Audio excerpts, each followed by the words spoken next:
கண்டிப்பாக இது வந்துட்டு என்டர்டெயின்மெண்ட் படம் கிடையவே கிடையாது. படம் பார்த்தா எல்லாருமே கற்றுப்பாங்க. பயங்கரமான அவேர்னஸ் படம்.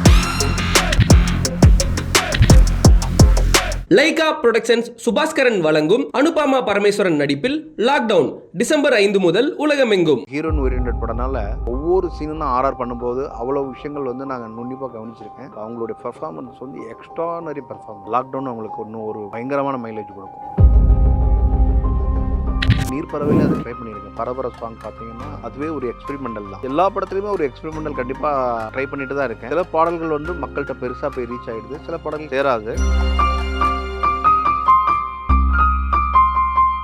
சாயா பேங்கருடைய சாங்ஸ் எல்லாம் புதுசாக ஒரு படம் வந்திருக்கு இல்லையா, டியூட்ல ஒரு சாங் இருக்குல்ல, லிரிக்ஸ் இம்பார்ட்டன்ட் தான், கொஞ்சம் நாய்ஸ் ஜாஸ்தியாக இருக்கு. இந்த பிரச்சனை இருக்கு. ஒரு நடிச்சதுலேயே என்னுடைய ரொம்ப ஃபேவரட் வந்து பேச்சுலர் தான்.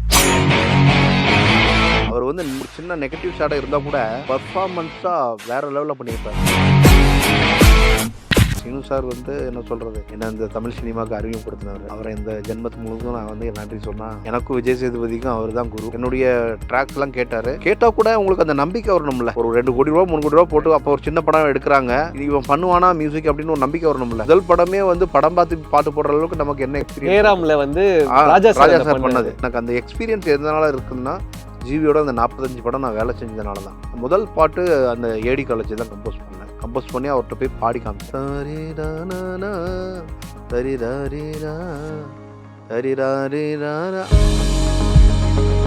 வணக்கம் சார், எப்படி இருக்கீங்க? நல்லா இருக்கேன். Super sir. ஸோ டிசம்பர் 5ஆம் தேதி அன்னைக்கு லாக்டவுன் படம் ரிலீஸ் ஆகுது. ரொம்ப ஆன்டிசிபேட்டடாக இருக்கு. ஸோ படம் எப்படி வந்திருக்கு சார்? ரொம்ப சூப்பராக வந்திருக்கு. என்னன்னா, என்னுடைய கேரியரில் நான் பெஸ்ட்டு நீர்ப்பறவை, அதுக்கப்புறமா பார்த்தீங்கன்னா அயோத்தி, இதெல்லாம் நான் சொல்லுவேன். அந்த என்னுடைய கேரியரில் லாக்டவுனும் என்னுடைய கேரியரில் ஒரு முக்கியமான படமாக இருக்கும். ஸோ ஒவ்வொரு படங்களுமே வந்து இப்போ ரகுநந்தன் சாருடைய படங்களாக எடுத்து பார்க்குறப்ப ரொம்ப அந்த ஸ்கிரிப்ட் ட்ரிவனாக இருக்கு. அந்த மாதிரி கதைகள் வந்து உங்களுக்கு தேடி வருதா, இல்லை நீங்க வந்து அந்த மாதிரி கதைகளை இன்க்ளூட் இல்லை, எனக்கு தேடி தான் வருது. அப்படி கதை இந்த கதைக்கு இவர் ஆப்டா இருப்பார். ஸோ இந்த இந்த இந்த சோல்ஃபுல்லான இந்த கதைக்கு ஸோ இவர் பண்ணாதான் இது கரெக்டாக இருக்கும் அப்படின்னு தான் என்னுடைய முதல் படத்துலேருந்து, தென்மேற்கு பருவக்காட்டுலேருந்தே அந்த மாதிரி படங்கள் வந்து வருது. ஆனால் கமர்ஷியல் படமும் வந்திருக்கு. கண்டிப்பாக வந்து இப்போ சுந்தரபாண்டியன் வந்து கமர்ஷியல் தான், மஞ்சப்பை கமர்ஷியல், மதையான கூட்டம் கமர்ஷியல். அத மாதிரி ஆனா அந்த சக்சஸ் அப்படின்ற அந்த சில விஷயங்கள், சில படங்கள் வந்து பேசப்படுது இல்ல. இப்ப தென்மேற்கு பருவக்காற்று அண்ட் இப்போ அயோத்தி, இந்த மாதிரி படங்கள் வந்து ரொம்ப ஸ்கிரிப்ட் ட்ரிவன். அந்த ஸ்கிரிப்ட் ட்ரிவனுக்கு உங்களோட பேக்ரவுண்ட் ஸ்கோர் அண்ட் சாங்ஸ் வந்து, ஏன்னா நீங்க அந்த படங்கள்ல பண்ண அந்த பாட்டுமே ஹிட் ஆயிடுது. ஆமா. ஸோ அந்த ஒரு விஷயம் வந்து இருக்கு. ஸோ லாக்டவுன் பொறுத்த வரைக்கும் அது எப்படி சார், உங்களுக்கு கமர்ஷியல் சேலஞ்சஸ் கொடுத்ததா இல்லை ஸ்கிரிப்ட் ட்ரிவன்? இல்லை, எனக்கு ஸ்கிரிப்ட் இதுதான். என்னன்னா, எனக்கு லாக்டவுன் வந்து ஒரு எமோஷனலான ஒரு விஷயம், எமோஷனல் ட்ராமா படம் வந்துட்டு. ஸோ வந்து இதில் முதல்ல நான் சொல்லணும்னா டைரக்டர் தான் சொல்லணும். ஒரு நல்ல ஸ்க்ரீன் ப்ளே பண்ணியிருக்காரு, நல்ல கதை. அதுக்கப்புறம் இதில் நடிச்சிருக்க அனுபமா, அவங்க வந்து இந்த படத்தில் அவங்களுக்கு ஒரு வேற ஒரு டேர்னிங் கிடைக்கும். அது எல்லாமே லைகா ப்ரொடக்ஷன் அவங்களுக்கும் நான் நன்றி சொல்லணும். ஏன்னா அவங்க வந்து ஒரு பெரிய கன்சர்ன், பெரிய படம் பண்ணியிருக்காங்க. பட் இந்த மாதிரியான ஒரு சோல்ஃபுல் மூவி பண்ணுறது பெரிய விஷயம். பட் பண்ணியிருக்காங்க. இந்த படத்துக்கு அப்புறம் இன்னும் அவங்களுக்கு நிறைய இந்த மாதிரி சோல்ஃபுல் மூவிக்கு படங்கள் பண்ணதுக்கான ஆப்பர்ச்சுனிட்டி நிறைய டைரக்டர்ஸ் வருவாங்க. ஸோ இந்த படம் அதுக்கு ஒரு அடித்தளமாக இருக்குன்னு நான் நினைக்கிறேன். ஸோ இந்த படம் வந்து பார்த்திங்கன்னா, அந்த டைரக்டர் வந்து எங்கேயுமே வந்து நம்ம ஸ்க்ரீன் ப்ளேவாக இருக்கட்டும், எமோஷ்னலாக இருக்கட்டும், அந்த ட்ராவலிங் வந்து பார்த்திங்கன்னா எங்கேயுமே வந்து பிரேக்கே ஆகாது. ரொம்ப நல்ல சுவாரஸ்யமாக போயிட்டே இருக்கும்.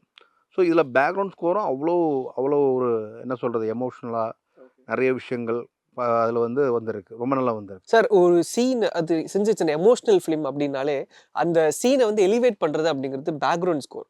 எந்த படங்களாக இருந்தாலும் அந்த பேக்ரவுண்ட் ஸ்கோர் வந்து ஒரு எமோஷனல் சீனை இன்னும் டிரைவ் பண்ணி அதை கொண்டு போகும். ஸோ லாக்டவுனில் உங்களுக்கு அப்படி நீங்கள் பார்த்து மிஸ்பிரைஸ் ஆன ஒரு விஷுவல், ஒரு எமோஷன் சீன் அந்த நிறைய இடம் இருக்குது. ஆக்சுவலாக சொல்லவே முடியாது. ஏன்னா எமோஷனல் மட்டும் கிடையாது, ஒரு பயம் இருக்குது, ஒரு பதட்டம் இருக்குது. இது ஒரு த்ரில்லர் கிடையாது, ஒரு எமோஷனல் ட்ராமா. பட் ரொம்ப நான் வந்து என்ன சொல்கிறது, நிறைய சீன் வந்து நான் வந்து ரொம்ப ரசித்து பார்த்தது, ரொம்ப பிரமிப்பாக பார்த்தது. ஏன்னா அதுக்கு காரணம் வந்து விஷுவல், கேமராமேன் அவரும் ரொம்ப நல்ல சூப்பராக கேமரா பண்ணியிருக்காங்க. ஸோ அந்த விஷுவல் அதுக்கப்புறம் அந்த ஆக்டருடைய அந்த பெர்ஃபார்மன்ஸ், டைரக்டருடைய ஸ்க்ரீன் ப்ளே இதெல்லாம் இருந்ததுனால மியூசிக்கும் வந்து பார்த்திங்கன்னா வேறு ஒரு இது தளத்துக்கு போயிருக்கு. அந்த எலிவேட் ஆகிருக்கு, ஃபுல்லாகவே எலிவேட் ஆகிருக்கு மியூசிக் வரும்போது. ஸோ எனக்கு ஒரு சீன் அதில் சொல்ல முடியல. நிறைய இருக்குது அதில். நிறைய சீன்ஸ் வந்து ரொம்ப நல்ல சீன்ஸ்லாம் இருக்குது. ஓகே. இப்போ கன்சிஸ்டன்ட்டா அனுபமா பரமேஸ்வரன் மேல ஒரு ஸ்பாட்லைட் விழுந்துட்டே இருக்கு. அவங்களுடைய கேரக்டர்ஸ், அவங்களுடைய நடிப்ப தாண்டி. அண்ட் இப்போ பைசன்ல அவங்களோட ரோல் வந்து நீங்க பார்த்திருப்பீங்க. ஸோ நீங்க லாக்டவுனும் பார்த்துட்டீங்க. ஸோ கம்பேரிட்டிவ்லி எப்படி இருக்கும் சார்? லாக்டவுன் அவங்களுக்கு இன்னும் ஒரு பயங்கரமான மைலேஜ் கொடுக்கும். ஏன்னா முழுக்க முழுக்க அவங்க தான் லாக்டவுனில். இப்போ அது கூட வந்து ஹீரோ படம். ஹீரோ இருக்காங்க, அப்புறம் அதில் இவங்க இருக்காங்க கூட. முழுக்க முழுக்க இவங்க தான். இது வந்து ஹீரோயின் ஓரியன்டட் படம்னால, இது வந்து அவங்களுக்கு இந்த படம் வந்ததுக்கு அப்புறமா அவங்களுக்கு வேற ஒரு மைலேஜ் கொடுக்கும் கண்டிப்பாக. ஷுவரா நடக்கும். ஏன்னா இது நான் வந்து ஒவ்வொரு சீனும் நான் ஆர்ஆர் பண்ணும்போது அவ்வளோ விஷயங்கள் வந்து நாங்கள் நுண்ணிப்பாக கவனிச்சிருக்கேன். ஸோ அவங்களுடைய பெர்ஃபார்மன்ஸ் வந்து எக்ஸ்ட்ரானரி பெர்ஃபார்மன்ஸ். அண்ட் இப்போ சமீபத்தில கோவா ஃபிலிம் ஃபெஸ்டிவல்லையுமே வந்து ஆமா. லாக்டவுன் படத்த ஸ்க்ரீன் பண்ணாங்க. ம். அங்க கிடைச்ச ரெஸ்பான்ஸ் உங்களுக்கு ரீச் ஆச்சா சார்? பயங்கரமான ரெஸ்பான்ஸ் ஆக்சுவலா. என்னன்னா, ஆடிட்டோரியமே ஃபுல் கிளாப்ஸ் பண்ணியிருக்காங்க. எல்லாருமே எமோஷன் ஆயிருக்காங்க. ஸோ வேற ஒரு படம் இது. இது ஒரு இன்டர்நேஷனல் மூவி மாரி இருக்கும் ஆக்சுவலா. அவருடைய ட்ரீட்மெண்ட்டு டைரக்டர் நான் வந்து ஆர்ஆர் ஒர்க் பண்ணும்போதெல்லாம் நான் பார்த்துருக்கேன்ல. அவர் எல்லாமே எனக்கு இன்டர்நேஷனலா வேணும். எனக்கு இன்டர்நேஷனல் ஃபீல்ல வேணும். நெறைய சைலண்ட் விடுவாரு. எங்க தேவையோ அங்க ஓப்பன் பண்ணுவாரு. ஸோ நாங்க 2 பேரும் 5.1ல ஒர்க் பண்ணும்போது அதுதான். இந்த இடம்லாம் ரொம்ப சைலண்ட் விட்டா நல்லாயிருக்கும். ஆனா எனக்கு ஃபர்ஸ்ட்டு நான் அந்த இடம்லாம் நான் மியூசிக் பண்ணியிருப்பேன். பட் ஆனா பிக் ஸ்க்ரீன்ல பார்த்து அத மீட் பண்ணும்போது உண்மையா ரொம்ப நல்லா இருக்குது. அதுக்கப்புறம் எங்க தேவையோ அங்க ஓப்பன் பண்ணும்போது இன்னும் அது வந்து என்ன சொல்றது பூம் ஆகுது. ஸோ அந்த மாரி அது டைரக்டரோட ரசனை தான். ஆனா அவர பார்த்தா அப்படி தெரியாது. பட் அவரோட டெபியூ படம் இல்ல அது. ஆமா. அவருடைய குவாலிட்டி என்னன்னா இன்டர்நேஷனல் குவாலிட்டி தான். அவர் இந்தியனா யோசிக்க மாட்டேங்கிறாரு. ஃபுல்லாவே இன்டர்நேஷனல் தான். நெறைய சைலண்ட் வேணும். நெறைய வந்து மியூசிக் எங்க தேவையோ அங்க அழகா அத எலிவேட் பண்றத ரொம்ப லைக் பண்ணுவாரு. ஐ திங்க் நீங்க வொர்க் பண்ற எல்லாருமே இன்டர்நேஷனலா யோசிக்கிறாங்க. ஆமாமா. ஜிவியா இருக்கட்டும், அவரோட ஆமா. மியூசிக் இன்டர்நேஷனல் ஸ்டாண்டர்ட்ல ஆமா, இருக்கு. ஆமா. வெறும் அப்படிதான் நீங்க சொல்ற ஆமா. மாதிரி. அது மாரி இவரு எப்படின்னா, ரொம்ப என்ன சொல்றது, ரொம்ப சூப்பரா இருந்துச்சுன்னா, அங்கேயே கைத்தட்ட ஆரம்பிச்சுருவாரு. பயங்கரமா கைத்தட்டி ரசிப்பாரு டைரக்டர் வந்து. ஸோ, அதனால அவரு என்ன சொல்றது, தமிழ் சினிமாவுக்கு ஒரு நல்ல டைரக்டர் கிடைச்சிருக்காருன்னு தான் நான் சொல்லுவேன். ஸோ, நல்ல எனக்கு தெரிஞ்சு ஒரு இப்போ வரக்கூடிய அதாவது எமோஷனல் படங்கள், வாழ்வியல் சார்ந்த படங்கள்ல ஒரு அவேர்னஸ் படம், மக்களுக்கு தேவையான படமா குடுக்குறதுக்கு இப்படி ஒரு டைரக்டர் கண்டிப்பா தமிழ் சினிமாவுக்கு கிடைச்சது நம்ம வந்து பாராட்டணும்னு தான் சொல்லுவேன். Okay sir. சார் இப்போ நெறைய படங்கள் ஃபீமேல் சென்ட்ரிக்கா வருது. நெறைய கதாபாத்திரங்கள் நெறைய நம்ம பார்த்துட்டுருக்கோம். ஸோ லாக்டவுன் வந்து since it's a female driven ஸ்கிரிப்ட்டா இருக்கிறப்போ, இது அவேர்னஸ் ஏற்படுத்துற மாதிரியான ஒரு கதைக்களமா இருக்கா? இல்ல இது வந்து ஒரு என்டர்டெயின்மென்ட்டா அதாவது எமோஷன் மட்டும் 100% அவேர்னஸ். ம்.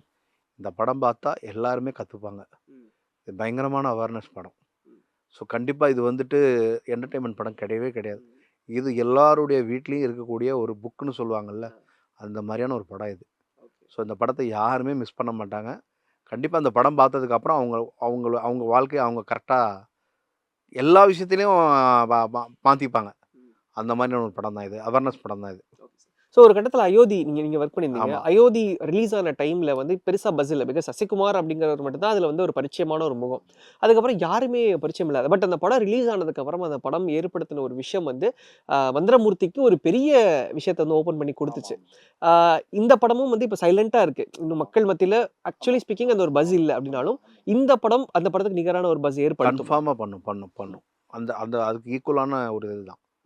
கண்டிப்பா இந்த படமும் வந்து மக்கள்ட்ட வந்ததுக்கு அப்புறமா கன்ஃபார்மா பயங்கரமா முகத்தாக்குல பேசப்படும். அப்படியான படம் தான் இது. அதுல எந்த ஒரு சந்தேகமும் எனக்கு கிடையாது. ஆகாது. ஷூரா மக்கள்ட்ட முதல் ஷோ வந்த உடனே வெளியில பயங்கரமா பேசப்படும் இந்த படம் வந்துட்டு. அண்ட் உங்களோட கரியரை நம்ம லைட்டா போய் பார்த்துட்டு வரோம் sir. Because since you are into the industry for a long time. உங்களோட லவ் டுவர்ட்ஸ் மியூசிக் எப்படி இருக்குன்னா, நெறைய கமெண்ட்ஸ் நான் படிக்கிறேன். ரகுநாதன் சாரோட பாடல்கள கமெண்ட்ஸ் படிக்கிறப்போ, 2025ல எனக்கு ரொம்ப பிளசன்ட்டா இருக்கு. இந்த மாரி பாடல்கள நான் கேட்க ரொம்ப ஆசைப்படுறேன் அப்படின்னு நெறைய பேர் வந்து கமெண்ட் பண்ணிட்டே இருக்கிறாங்க. ஸோ உங்களோட சவுண்ட் அப்படின்றது உங்கள பொறுத்தவரைக்கும் எப்படி இருக்கு? And how much you enjoy music? இல்ல ஆக்சுவலா நான் வந்து நீர் பறவையிலே அத ட்ரை பண்ணியிருக்கேன். பரபர சாங் பார்த்தீங்கன்னா, அதுவே ஒரு எக்ஸ்பெரிமெண்டல் தான். ஸோ எல்லா படத்துலயுமே ஒரு எக்ஸ்பெரிமெண்டல் கண்டிப்பா ட்ரை பண்ணிட்டு தான் இருக்கேன். அதுல சில பாடல்கள் வந்து மக்கள்ட்ட பெருசா போய் ரீச் ஆயிடுது. சில பாடல்கள் சேரல. அது படம் போகலன்னா அப்படிங்கிற பட்சத்துல சேராது. காற்றோடு பட்டம் போல, அயோத்தியில. அ நெறைய சொல்லிட்டே போலாம். பட் மியூசிக்கா நான் இன்னும் நெறைய விஷயங்கள் பண்ணணும். அது நெறைய லேர்ன் பண்ணிட்டு தான் இருக்கேன் ஆக்சுவலா. இந்த படத்திலேயே பார்த்தீங்கன்னா, ஒரு சாங் இருக்கு. இப்ப கனா சாங் வந்துச்சு. அதுக்கப்புறம் அழகான ராணின்னு ஒரு சாங் இருக்கு. இது எல்லாமே புதுசா ஒரு எக்ஸ்பெரிமெண்டல் தான். ஸோ வேற ஒரு ஜானர்ல தான் இருக்கும். இப்போ ரகுநந்தன் அப்படின்னா ஒரு ரூரல் தான் பண்ணுவாரு. ஒரு ஃபோக்கு தான் பண்ணுவார் அப்படின்னா, நான் நீர்ப்பறவையில அப்படி தான் ஃபோக்கு தானே பண்ணியிருக்கணும். நான் நீர்ப்பறவையிலே நான் அத உடைச்சிருக்கேனே. உடைச்சு ஒரு வெஸ்டர்ன் கிளாசிக்கல் ஒரு பாட்டு பண்ணியிருக்கேனே. வெஸ்டர்ன் கிளாசிக்கல் அது இப்ப ஸ்ரேயா கோஷல் பாடியிருக்காங்க, ஜிவி பாடியிருக்காரு. ஆ எல்லா ஜானருமே இருக்கு அதுல. அப்புறம் வந்து மதயானை கூட்டம் அது ஃபோக்கு. அப்படியே ஒவ்வொரு படத்துலயுமே வேற வேற ஜானர் ட்ரை பண்ணிட்டு தான் இருக்கேன். பட் பார்க்குற அந்த விஷன் வந்து அவங்க வேற மாரி பார்க்குறாங்க. நான் வேற மாரி பார்க்குறேன். அவ்வளோதான். சார் மதியானை கூட்டம் நீங்க மென்ஷன் பண்ணனால நான் இந்த பாயிண்ட்க்கு வரேன். ஜிவி பிரகாஷ் அந்த படத்துடைய ஒரு ப்ரொடியூசரா அந்த படத்துக்கு இருந்தாரு. நீங்க தான் இசையமைப்பாளர் ஆகணும் அப்படின்றது அது எந்த இடத்துல நடந்தது? அந்த கதை கேட்டவுனே சொல்லிட்டாரு. இந்த படத்துக்கு நான் மியூசிக் போட்டா சரியா வராது. இதுக்கு ரகு தான் கரெக்ட்டா இருப்பாரு. அவர வச்சு தான் நீங்க பண்ணுங்க. ஏன்னா தென்மேற்கு பருவக்காற்று அவ்வளோ சூப்பரா பண்ணியிருந்தாரு சாங்கு. நீர்ப்பறவையும் அவ்வளோ பண்ணியிருக்காரு. ஸோ இந்த படம் ஷூரா நீங்க ரகுநந்தன தவிர வேற யாரும் நீங்க கம்மியாது அவர் டைரக்டர்ட்ட சொன்னது. நீங்க வந்து ரகுநந்தன் வச்சே நீங்க போங்க அப்படின்னு சொல்லிட்டாரு. அவர் சொன்னதுனால தான் எனக்கு அந்த படம் கிடைச்சது. வாய்ப்பு கிடைச்சது. அந்த படம் ஏன்னா ஒரு ப்ரொடியூசரா டைரக்டர் சொல்லும்போது அவங்க ஏத்துக்கணும் இல்லையா? ஓகே அப்போ ஏன்னா அந்த டைரக்டரோட மைண்ட்ல இருந்தது ஜிவி தான் மியூசிக் பண்ண சொல்லி. ஏன்னா அவரு ஒரு இசையமைப்பாளர். ஸோ அதனால புரொடக்ஷன் ப்ரொடியூசர் அண்ட் மியூசிக் டைரக்டர்ன்னு அவரு ஃபிக்ஸ் பண்ணலாம்னு நெனைச்சாரு. But GV முடியாதுன்ட்டாரு. இல்ல இந்த படத்துக்கு உங்களுக்கு ஆனா ஷாக்கிங்கா இருந்ததா அது? ஆமாமாமா. ஏன்னா அவரு நெனைச்சா வேற யாருக்கு வேணாலும் குடுக்கலாம் இல்லையா? பட் எனக்கு குடுத்தது உண்மையாவே ஷாக்கிங்கா இருந்துச்சு. ரொம்ப ஒரு சந்தோஷமாவும் இருந்துச்சு. அஸ் அ ப்ரொடியூசரா அவுட்புட் கேட்டுட்டு என்ன சொன்னாரு? அவரு அவரு ரொம்ப என்ஜாய் பண்ணாரு. என்னன்னா, நான் ஒரு டியூன் கொண்டக்காரி வந்து வெறும் நாங்க 2 பேரும் ஒரு பிட் சாங் மாரி தான் பண்ணியிருந்தோம். அப்போ அவரு வந்து காலையில ஒரு 3 மணிக்கு வந்து சாங் கேட்டாரு. அவங்க ஆஃபீஸ்ல தான் கம்போசிங் போயிட்டு இருந்துச்சு. வந்து கேட்டுட்டு, "இது பிட் சாங் மாரி பண்றீங்களா? ஃபுல் சாங் பண்ணுங்க. இது பெரிய ஹிட் ஆகும்." அப்படின்னு அவர் சொன்னதுக்கு அப்புறமா தான் சரணம்லாம் பண்ணோம். அதுக்கப்புறம் அவரு அந்த படம் ஃபுல்லா பாடுனாரு. ஆமா. அதுக்கப்புறம் டைரக்டர் சொல்றாரு, "சார் நீங்களே இந்த பாட்டு பாடிடுங்கன்னோனே" அவரே பாடி குடுத்தாரு. அது இன்னைக்கும் ஒரு பெரிய ஹிட் நம்பர்ல. ஆமா, ஆமா. அது ஃபோக்ல அது ஒரு பெரிய ஹிட்டா இருக்குது அந்த பாட்டு வந்து. சார் இப்போ தென்மேற்கு பருவக்காற்று உங்களுடைய முதல் படமா நீங்க உள்ள வரீங்க. அண்ட் வைரமுத்து சாரா இருக்கட்டும், அண்ட் அந்த படத்துக்கு 3 தேசிய விருதுகள் ஆமா, தேசிய விருது. கிடைச்சது. ம். நீங்க ஜிவி சார்லயும் ஒர்க் பண்ணியிருந்தீங்க. அவருடைய ஸ்டார்ட்டிங் வெயில்ல இருந்து அவருடைய ஒரு ஒரு 45 படங்கள் கிட்டக்க நீங்க ஒர்க் பண்ணியிருந்திருப்பீங்கல்ல. ஸோ நீங்க அங்க இருந்து ஒரு இசையமைப்பாளரா வெளிய போயிட்டு தென்மேற்கு பருவக்காற்று அப்படின்ற ஒரு ஆல்பம் நீங்க ஜிவிட்ட ப்ளே பண்ணி காமிச்சீங்களா? இல்ல அது அப்படியே அவரா கேட்டுட்டு இல்ல உங்ககிட்ட அவரா எனக்கு கேட்டுட்டு தான் ஃபோன் பண்ணாரு. ம். நான் வந்து அது அது சாங் யாருக்குமே காமிக்கக்கூடாது. ம். அது வெளியில வரட்டும். வந்ததுக்கப்புறம் இது பண்ணோன்னே, அவரே எனக்கு கேட்டுட்டு ஒரு ஃபோன் பண்ணாரு. "கள்ளிக்காட்டில் பிறந்த தாயே" சாங் கேட்டுட்டு. அவர் கார்ல போகும்போது கார்ல ப்ளே ஆயிட்டுருக்கு. ரொம்ப ஹாப்பியாகி எனக்கு ஃபோன் பண்ணாரு. செம்மையா இருக்குப்பா பாட்டு வந்துட்டு. ரொம்ப நல்லா பண்ணியிருக்க." அப்படின்னு சொல்லி ரொம்ப ரொம்ப சந்தோஷமா சொன்னாரு. அவர் எல்லாமே எனக்கு வந்து என்னன்னா ரொம்ப சப்போர்ட்டிவா பேசுவாரு. ஏன்னா எனக்கு ரொம்ப ஒரு 25 இயர்ஸ் அவர் எனக்கு ரொம்ப க்ளோஸ் நண்பர் அவரு. அதனால வந்து எல்லாமே வந்து டிஸ்கஸ் பண்ணிப்போம். ஸோ அதனால நீர்ப்பறவை சாங் அப்படிதான். இப்போ லிரிக்ஸ் ரெடி ஆயிடுச்சு. இந்த பரபர சாங் வந்துட்டு. எனக்கு அந்த பரபர அப்படிங்கிற அந்த பறவை அப்படின்னு இருக்கே, அது ரீச் ஆகுமா? அப்படின்ட்டு எனக்கு ஒரு கொஸ்டின். அத நான் அவர்ட்ட போய் என்னுடைய லேப்டாப் எடுத்துட்டு போய் சாங் போட்டு காமிச்சேன். டியூன் போட்டு காமிச்சேன். இந்த மாரி ஒரு டியூன் இருக்கு. இந்த மாரி ஒரு லிரிக்னோன டியூன கேட்டவுடனே, "ஏய் இந்த பாட்டு நான் தான் பாடுவேன்" அப்படின்ட்டாரு.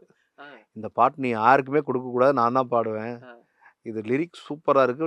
கன்ஃபார்ம் ஹிட் இது. நீ வந்து யாருக்குமே குடுக்கக்கூடாது." அதுக்கு முன்னாடி அவர் எனக்கு சுந்தரபாண்டியன் பாடியிருந்தாரு. நீர்ப்பறவைக்கு முன்னாடி நான் சுந்தரபாண்டியன் ரெக்கார்ட் பண்ணிட்டேன். ரெக்கை முளைத்து ரெக்கை ம். முளைத்தேன் பாடுனாரு. சரி ஓகே அப்படின்னு சொல்லிட்டு, டைரக்டர் சொன்னேன். டைரக்டரும் நல்லாருக்கும், யங்கா இருக்கும். நம்ம ஜிவிய வச்சே பண்ணிறலாம் அப்படின்னு சொன்னேன். அப்படிதான் அந்த பாட்டு நடந்துச்சு. Beautiful, beautiful sir. சார் இப்போ நெறைய பேர் சொல்றது என்னன்னா, பாடல்கள்ல லிரிக்ஸ் ரொம்ப குறைஞ்சிருச்சு. லிரிக்ஸ்க்கான முக்கியத்துவத்த ரொம்ப குறைச்சுட்டாங்க. வெறும் சவுண்ட்ஸ்லயே வந்து பாடல்கள் போயிட்டுருக்கு அப்படின்ற ஒரு விஷயம் வந்து மக்கள் சிலர் வந்து ஃபீல் பண்றாங்க. அதுவும் ஸ்பெசிஃபிக்கலி இந்த 90ஸ் கிட்ஸா இருக்கட்டும், இளையராஜா பாடல்கள், ரகுமான் சார் பாடல்கள், ஜிவி சார் பாடல்கள், இந்த மாரி வரிசையா பாடல்கள் கேட்டவங்க, இப்ப இருக்க பாட்ட கேட்கிறப்போ ரொம்ப லிரிக்கலா குறைஞ்சிருச்சு. பாட்டோட டைமே குறைஞ்சிருச்சுன்றத சொல்றாங்க. அது உங்களால பார்க்க முடியும். ஆமா ஷூர். என்னன்னா, உங்களுக்கு வந்து காலத்தின் கட்டாயம் மாரி. அதாவது ஜெனரேஷன் கேப் ஆகுது. ஸோ எல்லாருமே வந்து என்னன்னா, இப்ப இன்னைக்கு பொறக்கிற குழந்தைங்க பார்த்தீங்கன்னா, தமிழ் பாட்டு கேட்கறதில்ல. எல்லாம் பிடிஎஸ் சாங் கேட்டுட்டு இருக்காங்க. எல்லாம் ஃபுல்லா இன்டர்நேஷனல் சாங், கொரியன் சாங்லேருந்து எல்லாமே இன்டர்நேஷனல் சாங் கேட்டுட்டு இருக்காங்க. அவங்களுக்கு வந்து எப்படின்னா ஆனா பட் லிரிக்ஸ் இம்பார்ட்டன்ட் தான். இப்ப நீங்க இங்கிலீஷ் சாங் எடுத்துக்கோங்க, கொரியன் சாங் எடுத்துக்கோங்க, பிடிஎஸ் எடுத்துக்கோங்க, எல்லாமே லிரிக்ஸ் கேட்கும். பட் இப்போ கொஞ்சம் நாய்ஸ் ஜாஸ்தியா இருக்கு. மியூசிக்கோட நாய்ஸ். இப்ப ஏன் நம்ம பழைய சாங்ஸ்லாம் நீங்க லிரிக்ஸ் புரிஞ்சா தானே நீங்க பாட முடியும். ஒரு மியூசிக் வந்து சும்மா ஒரு ஒரு ஃப்ளூட் பீட்டோ, ஒரு இதுவோ அத யாருமே ஒரு லேமன் பாட மாட்டானே. ஒரு லிரிக்ஸ் தெரிஞ்சா தான் அந்த லிரிக்ஸ அவன் பாடுவான். ஸோ அது அது இருக்கு. அந்த அந்த அந்த பிரச்சனை இருக்கு. கொஞ்சம் நாய்ஸாக தான் போயிட்டுருக்கு. ஒரு இசையமைப்பாளரா அத நீங்க பார்க்குறப்போ, இது இது இந்த ஜெனரேஷன் வந்து இத அக்செப்ட் பண்ணிக்கிறாங்களேன்றது உங்களுக்கு ஒரு வருத்தமா இருக்கா? இல்ல லைக் எனக்கு தெரிஞ்சு அது வருத்தம்னு நான் சொல்ல மாட்டேன். அவங்களுக்கு அது பிடிச்சிருக்கு. இப்போ உங்களுக்கு என்ன சாப்பாடு பிடிக்குமோ, அந்த சாப்பாட நான் வந்து அத வந்து இது சாப்பிடக்கூடாதுன்னு நம்ம சொல்ல முடியாதுல்ல. அந்த மியூசிக் அவங்களுக்கு பிடிச்சிருக்கும்போது நம்ம ஒண்ணுமே சொல்ல முடியாது. இன்னைக்கு காலேஜ்லேருந்து, ஸ்கூல்லேருந்து எல்லாருக்குமே அந்த மியூசிக் பிடிச்சிருக்குன்னா, நம்ம அப்டேட் பண்ணிக்க வேண்டியது தான். ஓ! ரைட். ஓகே. நம்ம தான் இப்போ காலத்தின் கட்டாயம் இது. அத ஒண்ணுமே செய்ய முடியாது. அது மாறிக்கிட்டே தான் இருக்கும். அது எப்படி நம்ம வந்து ட்ரெஸ்ஸு எல்லாமே மாறிக்கிட்டு இருக்க மாரி, மியூசிக் மாறத்தான் செய்யும். மாறும்போது எல்லாமே மாறணும். நம்மளும் மாறிக்கணும். நம்ம மாறாம நம்ம நம்ம நின்னுட்டு இருந்தோம்னா, அங்கேயே நிக்க வேண்டியது தான். இப்ப சமீபத்தில நீங்க கேட்ட, ரசிச்ச பாடல் வேற ஏதாவது வேற இசையமைப்பாளரின் பாடல்கள் அந்த மாரி ஏதாவது இருக்கா? Something like that. இல்ல எனக்கு எல்லா சாங்குமே பிடிக்கும்.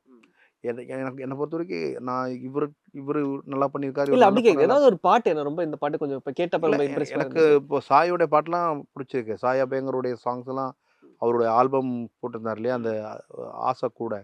அதெல்லாம் ரொம்ப நல்லா பண்ணியிருக்காரு. ரொம்ப சோல்ஃபுல்லா இருக்கு. அ ஒரு சோல் இருந்தா தான் அந்த பாட்டு ஹிட் ஆகும். அது சாங் நல்லா இருந்தது. விழி வேக்குற அந்த பாட்டு நல்லா இருந்துச்சு. இந்த ஓ நம்ப இந்த படம் இப்போ புதுசா ஒரு படம் வந்திருக்கு இல்லையா? டியூட்ல ஒரு சாங் இருக்குல்ல. நான் ரொம்ப நல்லா தானே பண்ணிட்டு இருக்காங்க. ஸோ எப்படி இருந்தாலும் நான் என்ன சொல்றேன்னா, அதில சோல் இருக்கணும். அதில எமோஷன் இல்லன்னா அந்த பாட்டு ஹிட் ஆகாது. அதில சாய்லாம் வந்து நல்ல எமோஷனா தான் பண்றாப்ல. அனிருத்துடைய சாங்கே நெறைய சாங்ஸ் இருக்கு. எமோஷனலா இருக்கு. டேவிட் சாங்கா இருக்கட்டும், கனவே கனவே அந்த மாரி நெறைய சாங்ஸ் எல்லாம் ரொம்ப நல்லா பண்ணியிருக்காப்ல அனிருத் வந்துட்டு. ஸோ வந்து நல்லா பண்ணிட்டு தான் இருக்காங்க. யாருமே வந்து குறையாலாம் பண்ணல. சார் நீங்க சின்ஸ் நீங்க ஜிபியோட டே 1ல இருந்து இருக்கீங்க. அவரோட வெயில் அண்ட் அதுக்கு முன்னாடி ஆமா. டிவோஷனல் ஆமா, ஆல்பம்ஸ்ல ஆமா, இருந்து நீங்க ஆமா, ஆமா, ஆமா. என்னுடைய இருக்கீங்க. டிவோஷனல் ஆல்பத்துலருந்து அவர் கூட இருக்காரு. ஆ சோ ஆ, ஆ. ஆமா, ஒரு ஒரு வே பேக் லாங் ஜர்னி. நீங்க சொன்ன 25 இயர்ஸ்ன்னே ஆமா, நம்ம ஆமா. வச்சுக்கலாம். இருக்கு, இருக்கு, வே இருக்கு. Long back journey. ஆமா. இப்போ 2026ல ஜிவியோட 100வது படம் பராசக்தி ரிலீஸ் ஆகுது. இந்த 100 ஃபிலிம்ஸ் ஆஃப் ஜிவி நீங்க பார்க்குறப்போ, ஜிவியோட இந்த டிரான்ஸ்ஃபர்மேஷன் எப்படி இருக்குன்னா, மியூசிக் டைரக்டர், புரொடியூசர், ஆக்டர். இல்ல ஜிவி வந்து ஒரு பெரிய மல்டி டேலண்டான ஆளு. அவரு வந்து சாதாரண ஆள் கிடையாது. அவர் வந்து அவருடைய பிரெயினே வந்து நானே சொல்லுவேன் அடிக்கடி. அவருடைய பிரெயினே ஃபாரினர் பிரெயின் தான். வெள்ளைக்காரன் பிரெயின் தான். ஸோ அவருடைய அவருடைய திறமை அவர் இன்னும் பெருசா போக வேண்டியவர் அவரு. ஸோ அவருக்கு எல்லாமே அவரால பண்ண முடியும்.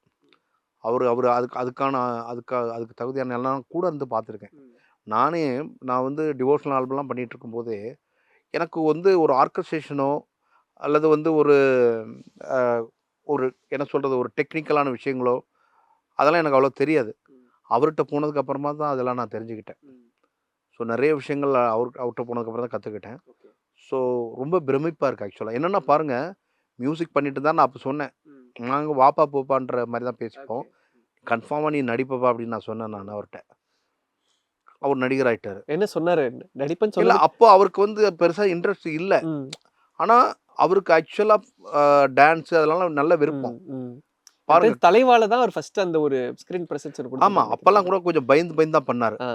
எனக்கு அவர் நடிச்சதுலயே என்னுடைய ரொம்ப ஃபேவரைட் வந்து பேச்சுலர் தான்.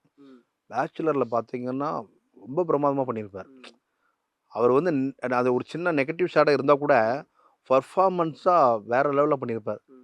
பேச்சுலரா இருக்கட்டும், அப்புறம் வந்து இப்ப இப்ப நான் வந்து ஒரு படம் பண்ணியிருக்கேன். அவரு hero, Seenu Ramasamy sir direction, இடிமுழக்கம். அதுல எக்ஸ்ட்ரார்டினரி பெர்ஃபார்மன்ஸ் பண்ணியிருக்காரு. அதாவது நீங்க வேற ஒரு ஜிவி பிரகாஷ் அதுல பார்ப்பீங்க. அதாவது வேற ஒரு தளத்துல இருக்காரு. அந்த படம் இப்ப ரிலீஸ் ஆக போது. அது வந்ததுக்கு அப்புறம் பாருங்க, அவருக்கு எமோஷனல் படம் நெறைய போகும் ஜிவிட்ட. அவ்வளோ சூப்பரா பண்ணியிருக்காரு பெர்ஃபார்மன்ஸ் வந்துட்டு. பட் அத மெயின்டெயின் பண்றது கஷ்டம் இல்ல சார். ஏன்னா கன்சிஸ்டன்ட்டா முக்கியமான படங்களுக்கு இசையமைச்சுக்கிட்டு இருக்கிறாரு. இன்னொரு பக்கம் நீங்க சொன்ன மாரி படங்களையும் நடிச்சுட்டே இருக்கிறாரு. சோ அந்த அந்த பேலன்சிங் ஒரு மியூசிக் டைரக்டரா இருக்கிறப்ப இந்த கிரியேட்டிவ் இல்ல பிரச்சனைலாம் எனக்கே இருக்குமா? ஆச்சரியமா தான் இருக்கு. ஆ. என்னன்னா, இப்ப என்னால வந்து ஒரு மியூசிக் மட்டும் தான் பண்ண முடியும். அதுக்கான டைம் தான் எடுத்துக்க முடியும். ஆனா பாருங்க, அவரு மியூசிக் பண்றாரு, நடிக்கிறாரு, என்னென்னலாமோ பண்றாரு. பட் அதான் அது அவருக்கு அவ்வளோ ஸ்டாமினா இருக்கு, அவ்வளோ எனர்ஜி இருக்கு. அவ்வளோ அதாவது வாழ்க்கையில நெறைய விஷயங்கள் அ என்ன சொல்றது?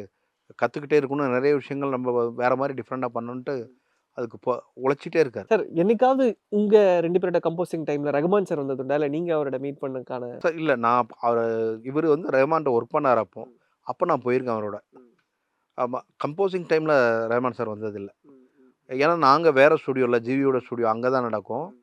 பட் இவரு ஜிவி அங்க ஒர்க் பண்ணும்போது நாங்க நெறைய வாட்டி ரஹ்மான் சாரோட அவங்க ரெக்கார்டிங் ஸ்டுடியோவில் இருந்திருக்கோம். பட் அந்த நாலேஜ் ஷேரிங்கான விஷயங்கள் வந்து ஆமாம், அவரு இப்போ இல்லை, அவர் வந்து ஜிவிக்கு வந்து நல்ல ஃப்ரீடம் கொடுப்பாரு. நிறைய படம் ஒர்க் பண்ணார் ஜிவி வந்து. இவர் இவர் நிறைய விஷயங்கள் கிரியேட் பண்ணுறத வந்து அவர் அக்செப்ட் பண்ணிப்பார். அந்த மாதிரி நிறைய நடந்திருக்கு. இவர் ஒர்க் பண்ண ஆரம்பிச்சதுக்கப்புறம் இவர் ஸ்டுடியோக்கெலாம் அவர் வந்ததில்ல. பட் அதுக்கப்புறம் இவர் இவர் நிறைய இடத்துல நிறைய வாட்டி மீட் பண்ணியிருக்காரு. பட் நல்ல ரிலேஷன்ஷிப்பில் தான் இருக்கார் அவர் வந்துட்டு. ஸோ உங்களுக்கும் சீனு ராமசாமிக்கோட நட்பு எப்படி இருக்கு சார்? ஏன்னா நிறைய படங்கள் நீங்க ஒர்க் பண்ணிட்டு ஆமாம், அவர் இருக்கீங்க. தான் என்னுடைய குருநாதர். ம். என்ன இந்த தமிழ் சினிமாவுக்கு அறிமுகப்படுத்தினவர். அவரை இந்த ஜென்மத்து முழுவதும் நான் வந்து நன்றி சொன்னால், எனக்கும் விஜய் சேதுபதிக்கும் அவர் தான் குரு. ஏன்னா நாங்கள் 2 பேரும் அந்த படத்தில் தான் வெளில வந்தோம். ஸோ அதனால் சீனு சார் வந்து என்ன சொல்கிறது, இன்னொரு தகப்பன் மாதிரி தான். ஏன்னா நம்பி படம் கொடுக்கணும் இல்லையா? இப்போ நம்ம வந்து எத்தனையோ டைரக்டர்ஸை மீட் பண்ணியிருப்போம். தலைவா நீங்கள் அடுத்த படத்தில் நீங்கள் தான் மியூசிக்லாம் சொல்கிற ஆள்லாம் நிறைய இருக்காங்க. நம்மளும் மியூசிக் பண்ண மாட்டாங்க. ஆனால் என்னை நம்பி அந்த படத்துக்கு எனக்கு வாய்ப்பு கொடுத்து என்ன சொல்கிறது, இவன் பண்ணுவான் அப்படின்ற ஒரு கான்ஃபிடென்ட் வச்சது சீனு சார் தான். அதுக்கு முன்னாடி உங்களோட ஏதாவது கேட்டாரா சார்? லைக் ஆமாம், என்னுடைய ஸ்டோரியல்ஸ்லாம் கேட்டார், என்னுடைய ட்ராக்ஸ்லாம் கேட்டார். கேட்டால் கூட உங்களுக்கு அந்த நம்பிக்கை வரணும்ல. ஒரு 2 கோடி ரூபா 3 கோடி ரூபா போட்டு அப்போ ஒரு சின்ன படம் எடுக்கிறாங்க. இது இவன் பண்ணுவானா மியூசிக் அப்படின்னு ஒரு நம்பிக்கை வரணும்ல. எனக்கு எனக்கு ஃபஸ்ட்டு நம்பிக்கை இல்லை. என்ன மியூசிக் டைரக்டராக அவர் கமிட் பண்ணும்போது இது உண்மையாக நடக்குமா, இல்லை இது சும்மா வார்த்தை தானான்னு. ஆனால் அவர் கான்ஃபிடென்ட் வச்சு எனக்கு அந்த வாய்ப்பு கொடுத்தாரு.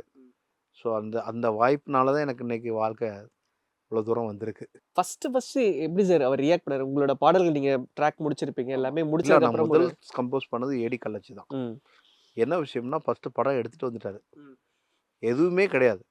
அது எந்த பாட்டுமே இல்லை. அவராக ஒரு கற்பனை பண்ணி அவங்கள ஓட வைக்கிறது, நிற்க வைக்கிறது, அப்புறமா ஃபீல் பண்ணுறது அப்படி பண்ணிட்டாரு. நான் இப்போ ஃபுல் படம் பார்த்துட்டேன். பார்த்துட்டு சார்ட்ட சொன்னேன், சார் நான் இதெல்லாம் பெரிய மியூசிக் டைரக்டர் பண்ண வேண்டிய வேலை. ஏன்னா நீங்கள் ஒரு படம் எடுத்துகிட்டு வந்து அதுக்கு மியூசிக் பண்ணணும். நான் இப்போ தான் வந்து மியூசிக் பண்ணும்போது இப்போ புது மியூசிக் டைரக்டர்னா என்னன்னா கம்போஸ் பண்ணி, லிரிக்ஸ் எழுதி அந்த பாட்டு எடுத்துகிட்டு போய் தான் ஷூட் பண்ணுவாங்க. முதல் படமே வந்து படம் பார்த்து பாட்டு போடுற அளவுக்கு நமக்கு என்ன எக்ஸ்பீரியன்ஸ் இருக்கு? ஹேராம்ல வந்து ராஜா ராஜா சார் சார் பண்ணது. அந்த அதுக்கு அந்த மாதிரி யாரும் பண்ணதில்ல. பட் எனக்கு அந்த எக்ஸ்பீரியன்ஸ் எதனால இருக்குதுன்னா, ஜிவியோட அந்த 45 படம் நான் வேலை செஞ்சதுனால தான். சரி பண்ணலாம் அப்படின்னு எனக்கு ஒரு கான்ஃபிடென்ட் இருந்துச்சு. முதல் பாட்டு அந்த ஏடி காலேஜ் தான் கம்போஸ் பண்ணேன். கம்போஸ் பண்ணி அவர்கிட்ட போய் பாடி காமிச்சேன். எதுவும் இன்ஸ்ட்ருமெண்ட்லாம் எடுத்துகிட்டு போகல. சும்மா போயிட்டு, சார் நான் ஒரு டியூன் பண்ணியிருக்கேன் கேட்குறீங்களா சார் அப்படின்னேன். சரி எங்கே பாடு அப்படின்னாரு.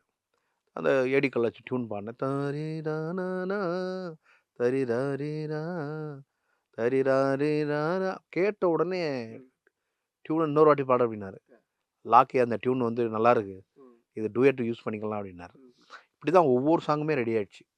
நாங்கள் அந்த ஆத்தா அடிக்கல மட்டும்தான் வந்து கடைசியாக பண்ணோம். அவர் சொன்னார், இந்த இடத்துல ஆர்ஆர் வேண்டாம், புதுசாக பண்ணலாம், ஒரு பாட்டு போட்டுரு இந்த இடத்துல அப்படின்னாரு. எனக்கு என்ன சார், எப்படி சார் ஒருத்தங்க வாரியில் வச்சு அடிச்சிட்டு இருக்காங்க. இல்லை நீ போனேன் அந்த இடத்துல போட்டால் பயங்கரமாக இருக்குண்ணே அப்படின்னாரு. அதுக்கப்புறம் தான் அதுக்கு அந்த ஆத்தா அழிக்கை அந்த டியூன் பண்ணேன். அந்த டியூன் பண்ணி வைரம் சார் அப்போ எழுதி கொடுத்தாங்க. அது அது அது அவருடைய லிரிக்ஸ் வந்ததுக்கு அப்புறமா, என்னுடைய டியூனுக்கு அந்த லிரிக்ஸ் வந்ததுக்கப்புறம் பார்த்தீங்கன்னா, அவ்வளோ ஆப்ட்டா இருந்துச்சு. அந்த பாட்டு இன்னைக்கு நிறைய பேருடைய ஃபேவரட்டாக இருக்குது ஆக்சுவலாக வந்து. ஆத்தா அடிக்கையில சாங் வந்துட்டு. இன்ஃபாக்ட் எப்ப சீனு ராமசாமி அண்ட் வைரமுத்து சார் சேர்ந்தாலும் அந்த படத்துக்கு ஒரு நேஷனல் அவார்டுன்றது ஆமாமாமா. எடுத்து ஆமா, வச்சிடுறாங்க. ஆமா, ஆமா. ஏன்னா சார் வந்து எப்பவுமே ஒரு நல்ல ஒரு எமோஷனலா அந்த மாரி படங்கள் தான் பண்ணுவாரு. ஜிவிக்கும் பாருங்க, இடிமுழக்கம் வந்ததுக்கப்புறம் ஒரு அவார்டு இருக்கு கண்டிப்பா. ஆமா. ஏன்னா அவ்வளோ சூப்பரா அவர்ட்ட வந்து பெர்ஃபார்மன்ஸ் வாங்கியிருக்காரு. நீங்க அவரோட பர்சனலா நிறைய விஷயங்கள் பேசியிருப்பீங்க. சீனு ராமசாமி சாரோட படத்துல இந்த இடம் பொருள் ஏவல் அப்படின்றது மட்டும் இன்னும் நின்னுட்டே இருக்கிறதுல இல்ல ஒரு அது வந்துரும் சார். படமா அது இருக்கு. வந்துரும். என்னன்னா அது புரொடியூசர்ஸ் ஏதோ ஒரு இஷ்யூஸ் இருக்கு. சார் பட் உங்களுக்கு அந்த கதையா, அந்த படமா உங்களுக்கு ஏதாவது ஐடியா இருக்கா? எனக்கு ஐடியா இல்ல. ம். கன்ஃபார்மா அந்த படம் வந்துரும்னு நெனைக்கிறேன். ஏன்னா சாரும் கொஞ்சம் முயற்சி எடுத்துக்கிட்டு தான் இருக்காங்க. ஷூரா வந்துரும். மக்களுக்கு வந்து என்ன சொல்றது, திரையில பார்க்குற மாரி வந்துரும். கண்டிப்பா. அது நெறைய பேர் வந்து அதுக்கு ஆக்சுவலா வெயிட் பண்றாங்க. ம். சார் இன்னொன்னு நெறைய இசையமைப்பாளர்கள் தங்களுடைய படங்கள் முதல் படமா இருந்தாலும், டிவோஷனல் சாங்ஸ்ல இருந்து தான் அவங்களோட கரியர் வந்து ஸ்டார்ட் ஆயிருக்கு. இப்போ ராஜா சார் வந்து பவளர் பிரதர்ஸா அ ஒரு பாடல் வந்து பண்ணியிருந்தாங்க. அதுக்கப்புறம் ரகுமான் சார் தீன் இசை மாலை பண்ணியிருந்தாரு. அதுக்கப்புறம் இண்டஸ்ட்ரியில வராரு. ஸோ அது அது நேச்சுரலா நடக்கிறதா? இல்ல அது ஒரு ரிச்சுவலா இருக்கா சார்? இல்ல என்னன்னா, உங்களுக்கு வந்து இப்போ நீங்க ஒரு மியூசிக் கத்துக்கிறீங்கன்னு வச்சுக்கோங்களேன். நீங்க பிராக்டிஸ் ஆகுற இடமே கச்சேரி தான். கச்சேரியில பிராக்டிஸ் ஆகி அப்புறம் ரெக்கார்டிங் போணும். ரெக்கார்டிங்கில் ப்ரோக்ராமிங் பண்ண கற்றுக்கணும். ரெக்கார்டிங்கில் பண்ணிவிட்டு நீங்கள் தனியாக நீங்கள் டியூன் பண்ண கற்றுக்கணும். டியூன் பண்ணும்போது நீங்கள் ஆல்பமாக இருக்கட்டும், டிவோஷனலாக இருக்கட்டும், அதுக்கப்புறம் வந்து ஷார்ட் ஃபிலிமாக இருக்கட்டும், ஆட்ஸாக இருக்கட்டும். ரஹ்மான் சார்லாம் ஃபுல்லாக ஆட்ஸ் நிறைய பண்ணியிருக்காரு. ஃபஸ்ட்டு ராஜா சார் கிட்ட வாட்சார், கோட்டி சார்கிட்ட வாச்சிட்டு நிறைய ஆட்ஸ் நைட்லாம் வந்து ஆட்ஸ் ஒர்க் பண்ணி. இப்போ உங்களுக்கு இதெல்லாம் என்னென்னா ஒரு எக்ஸ்பீரியன்ஸை கொடுக்கும். இப்போ எனக்கு நான் வந்து டிவோஷனல் பண்ணும்போது பெரிய எனக்கு எக்ஸ்பீரியன்ஸ் கிடையாது. டியூன் பண்ணுவேன், டிவோஷனல் பண்ணுவேன், இது பண்ணுவேன். பட் சினிமாவுக்குன்னு ஒரு எக்ஸ்பீரியன்ஸ் இருக்குல்ல, அது இங்கே ஒர்க் பண்ணதுக்கப்புறம் தான் எனக்கு கிடச்சிது. அந்த 45 படம் நான் வேலை செஞ்சோம் இல்லையா, அதனுடைய எக்ஸ்பீரியன்ஸ் தான் எனக்கு இவ்வளோ ஹெல்ப்ஃபுல்லாக இருக்குது. இல்லைன்னா என்னால் ஒன்றும் பண்ண முடியாது, தெரியாது எனக்கு. ஒன்று நீங்கள் வந்து ஒரு கீபோர்ட் பிளேயராக இருக்கணும், ப்ரோக்ராமர் இருக்கணும், ஒரு மியூசிக் டைரக்டர் குறைஞ்சது ஒரு 50 படம் 100 படம் வாசிச்சிருக்கணும். அப்போ உங்களுக்கு ஒரு எக்ஸ்பீரியன்ஸ் இருக்கும். இல்லைன்னா நீங்கள் தனி ஆல்பம், ஷார்ட் ஃபிலிமு, ஆட்ஸ் அதெல்லாம் நிறைய பண்ணியிருக்கணும். எதுவுமே இல்லாமலாம் சினிமாவில் நிற்க முடியாது, வாய்ப்பே கிடையாது. ஆமாம், அதுக்கு நீங்கள் அது என்ன சொல்கிறது, பயிற்சி எடுத்தாகணும், எக்ஸ்பீரியன்ஸ் எடுத்தாகணும். இப்போ வந்து இப்போ நீங்கள் ஒரு 10 பாட்டு நீங்கள் லிரிக்ஸ் எழுதி நீங்கள் ஒரு கம்போஸ் பண்ணி மியூசிக் டைரக்டர் ஆயிடலாம். பட் அதை சஸ்டெயின் பண்ணுறதுக்கு அதனுடைய அந்த நுட்பங்கள் தெரிஞ்சால் தான் முடியும். அந்த டெக்னிக்கல் தெரிஞ்சால் தான் சஸ்டெயின் ஆகும், இல்லைன்னா சஸ்டெயின் ஆகாது. அது இப்போ இவங்க எல்லாருமே ப்ரோக்ராமர்ஸ். நீங்கள் பார்த்தீங்கன்னா இப்போ ராஜா சாரே அவருக்கு பியானோ வாசிப்பார், எல்லாம் மியூசிக் அவருக்கு தெரியும், நல்லா தெரியும். ரஹ்மான் சார் சூப்பராக ப்ரோக்ராம் பண்ணுவார், ஹாரிஸ் வந்து சூப்பராக பண்ணுவார், ஜிவி சூப்பராக ப்ரோக்ராம் பண்ணுவார். இவங்க எல்லாருமே இன்னும் லாங் லைஃப் சஸ்டெயின் ஆகுவாங்க. ஏன்னா அவங்களுக்கு எல்லாமே தெரியும். அந்த சூத்திரம்னு சொல்லுவாங்க இல்லையா, சூத்திரம் எல்லாமே அவங்களுக்கு தெரியும் அந்த மியூசிக்கில். அதனால் அவங்க வேற லெவல். சார், நீங்கள் இந்த பாயிண்ட்டுக்கு வந்தனால நான் வரேன். டெக்னிக்கலி இசை அப்படிங்கிறது நம்ம ஒன்று கேட்குறோம், இது வந்து எனக்கு தெரியும். நம்ம டிஜிட்டலாக அந்த பாட்டை கேட்குறோம், சிடியில் போட்டு கேட்குறோம். எனக்கு ஒருத்தரோட பேர் வந்து நான் சிடிஸ் கலெக்ட் பண்ணுறேன், ஒருத்தரோட பேர் வந்து நான் பரிச்சயமாக எல்லாரோட சிடியில் பார்க்குறேன். ஹெச் ஸ்ரீதர் அப்படின்ற ஒரு பேர் வந்து நான் நிறைய சிடிஸில் பார்க்குறேன். அவருடைய பங்களிப்பு மியூசிக்கில் எப்படி இன்னைக்கு அவர் நம்ம கூட இல்லை. ஸ்ரீதர் சார் வந்து எப்படின்னா நான் ஒர்க் பண்ணியிருக்கேன் அவரோட. ஜிவி படம் வெயில்லாம் அவர் தான் பண்ணேன். அவருடைய மிக்ஸ் ரொம்ப ரொம்ப சூப்பராக இருக்கும். ஏன்னா அவர் பேசிக்கலி ஒரு மியூசிஷியன், கிட்டாரிஸ்ட் அவர் வந்து. அதனால் அவருக்கு சவுண்டு நல்லா தெரியும். அவருக்கு இந்த சவுண்டை இப்படி பண்ணால் நல்லாயிருக்கும், இந்த இந்த இந்த சவுண்டை இப்படி பிரித்தா நல்லாயிருக்கும். இப்போ ரஹ்மான் சாருடைய பெரிய பேக் போன் ஸ்ரீதர். ராஜா சாருக்கும் பண்ணியிருக்காரு அவர். ராஜா சார்ட்டேருந்து தான் வந்தவர் தான் அவர். மீடியா ஆர்டிஸ்ட்னு ஒன்று அங்கேருந்து தான் ஸ்ரீதர் சார் வந்து ரஹ்மான் சார்ட்ட வந்தார். பட் அவர் கிறிஸ்டல் கிளியராக இருக்கும். இப்போ நம்ம பாட்டு ஃபைனல் ப்ராடக்ட் கேட்குறோம் இல்லையா, அந்த ஸ்டீரியோ மிக்ஸ் வந்துட்டு அது அவர் பண்ணுற மாதிரி வேறு யாரும் பண்ண முடியாது. அவ்வளோ அழகாக பண்ணுவார், ரொம்ப குவாலிட்டியாக இருக்கும். அது அவருடைய பங்களிப்பு பெரிய பங்களிப்பு தான் சொல்லுவேன் நான். ஆமாம், ஏன்னா அது வந்து ஜிவியோட கேரியர்லேயும் அவர் இருந்துட்டு தான் போயிருக்காரு. முக்கியமான வெயில், கிரீடம் எல்லாமே ஒரு 10 படம் ஒர்க் பண்ண நினைக்கிறேன் அவர்கிட்ட, ஜிவிட்ட. ஆமாம், ஏன்னா எனக்கு அந்த ஒரு பேரை தவிர்க்க முடியல. நம்ம பாட்டு கேட்டாலும் அந்த அவுட்புட் ப்ராடக்ட்டை வந்து ஃபினிஷ் பண்ணி டச்சப் பண்ணி ஒன்று கொடுக்கணும். ஆமாம், அதுக்கு ஒரு சென்ஸ் இருந்தால் தான் பண்ண முடியும். சார், உங்களோட அடுத்தடுத்த ப்ராஜெக்ட்ஸ் என்ன நாங்கள் எதிர்பார்க்கணும்? நெக்ஸ்ட் வந்து எனக்கு வந்து சசிகுமார் சார் படம் போயிட்டு, சசிகுமார் சார், சத்யராஜ் சார், பரத் அவங்க நடிக்கிற படம். குரு அப்படின்ட்டு புது டைரக்ட் பண்ணுறாங்க, நந்தன் படத்தோட டைரக்டர். அதுக்கப்புறம் தினந்தோறும் நாகராஜ் அவருடைய படம் ஒன்று போயிட்டுருக்கு. அப்புறம் பிளாக் ஃபாரஸ்ட்னு ஒரு படம் போயிட்டுருக்கு. இன்னும் 2 படம் டைட்டில் வைக்கல ஆக்சுவலாக. எதிர்பார்த்துட்டு இருக்கோம் 2026 நிறைய படங்கள். இப்போ முடிஞ்ச படம் வந்து விழாநாயகன் ஒரு படம் இப்போ முடிஞ்சிருக்கு. அது ரொம்ப நல்லா வந்திருக்கு அந்த படம் வந்து.